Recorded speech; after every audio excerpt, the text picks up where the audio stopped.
Santhosh Subramaniam climax எடுத்துக்கிட்டோம் அப்படின்னா, உங்களுக்கு ஜெயம் ரவி சார் வந்து சிங்கிள் ஷாட்ல பண்ணியிருப்பாங்க. ரொம்ப பிரமாதமா இருக்கும். அது பார்த்தீங்கன்னா 400 ஃபீட் தான். அப்போ வந்து அது வந்து ஃபிலிம்ல எடுத்த படம். ஃபிலிம்ல தான். அ அந்த இதில சாரு கிளைமாக்ஸ் நடிச்சுட்டு இருக்கும்போது, கேமராமேன் வந்து கண்ணன் சாரு. ரொம்ப பியூட்டிஃபுல்லா போயிட்டுருக்கு. ஏவிஎம்ல செட்டு இது.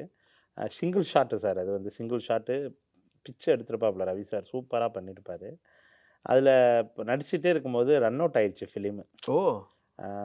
சட்டை பட்டன கிழிச்சு, கண்ணு கலங்கி, அழுது, அதுக்காக கிளிசரின்லாம் போடுவாரா அவரு? ஃபுல் ஹோம் ஒர்க் பண்ணி இல்ல அது இயற்கையாவே அவங்க ஓகே, அவங்க ஓகே. குடும்பத்தில நடந்த கதை அது. அதனால அது அப்படி ஒரு விஷயம் கனெக்ட் ஆகும். ஓகே. ரொம்ப நேச்சுரலா ரவி சார் நடிக்கும்போது ஃபிலிம் ரன் அவுட் ஆயிப்போச்சு. ஓ! எல்லாருக்கும் ரொம்ப மூட் அவுட்டு. இப்ப என்ன பண்றது தெரியல அப்படிங்கும்போது, அப்புறம் எங்க டைரக்டர் என்ன பண்ட்டாருன்னா, அது சிங்கிள் ஷாட்டா இருந்தது தான். அந்த ஒரு ப ஒரு அப்புறம் ஒரு திரும்ப ரீடேக் பண்ணி மறுபடியும் ஒரு ஃபுல் கேன் வந்து லோட் பண்ணி மறுபடியும் ரீஷூட் சாரி ரீடேக் போறாங்க.